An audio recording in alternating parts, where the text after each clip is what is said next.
Pindimana government UP. സ്കൂളിൽ ധ്വനി 2024 തിരിതെളിഞ്ഞു. കലോത്സവത്തിന്റെ ഉദ്ഘാടനം പ്രശസ്ത എഴുത്തുകാരിയും അധ്യാപികയുമായ അശ്വതി അശോകൻ നിർവഹിച്ചു.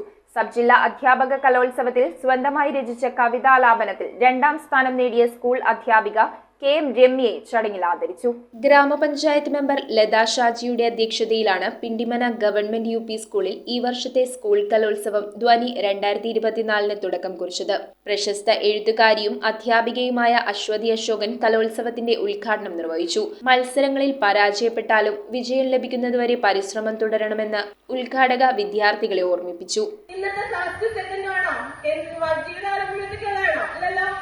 അല്ല, അപ്പോ ആ ഒരു കാര്യം ഒന്ന് പറയുന്നതേപോലൊരു കലാവേളയിൽ നിങ്ങളുടെ സ്കൂൾ ജീവിതത്തിൽ ഇതുപോലെ ഇവിടുന്ന് സ്റ്റാർട്ട് ചെയ്തതാണ്.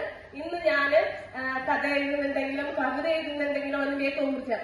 കവിതകൾ പാടിയും സ്വന്തം ജീവിതാനുഭവ വിജയകഥ പറഞ്ഞതും കുട്ടികൾക്ക് പ്രചോദനമേകി. സബ് ജില്ലാ അധ്യാപക കലോത്സവത്തിൽ സ്വന്തമായി രചിച്ച കവിതാലാപനത്തിൽ 2ാം സ്ഥാനം നേടിയ സ്കൂൾ അധ്യാപിക KM രമ്യയെയും ഉദ്ഘാടക അശ്വതി അശോകനെയും യോഗത്തിൽ ആദരിച്ചു. Head mistress Liji V Paul സ്വാഗതവും സീനിയർ അസിസ്റ്റന്റ് ഷിജി ഡേവിഡ് നന്ദിയും പറഞ്ഞു. അധ്യാപകരായ Vinitha Chandran, Reshmi B, Asha Raveendran, Anu Jose, Divyamol AK, Divya Vijayan, Vinitha KV, MPTA chairperson Sheeja Satheesan എന്നിവർ നേതൃത്വം നൽകി. വിദ്യാർത്ഥികൾ ഗ്രൂപ്പ് അടിസ്ഥാനത്തിൽ വിവിധ മത്സരങ്ങളിൽ പങ്കെടുത്തു. News bureau, Kothamangalam.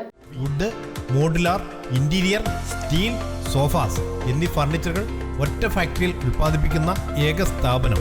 Architectural and traditional designs ആവശ്യാനുസരണം നിർമ്മിച്ചു കൊടുക്കുന്നു. നിങ്ങളുടെ സ്വപ്ന ഭവനം ഒരു സ്റ്റേറ്റ് ഓഫ് ആർട്ടാക്കുവാൻ വിശ്വസ്തയോടെ എന്നും നിങ്ങളോടൊപ്പം. ഇറമ്പത്ത് ഇറ ഫർണിച്ചർ, കോട്ടപ്പടി, കോതമംഗലം.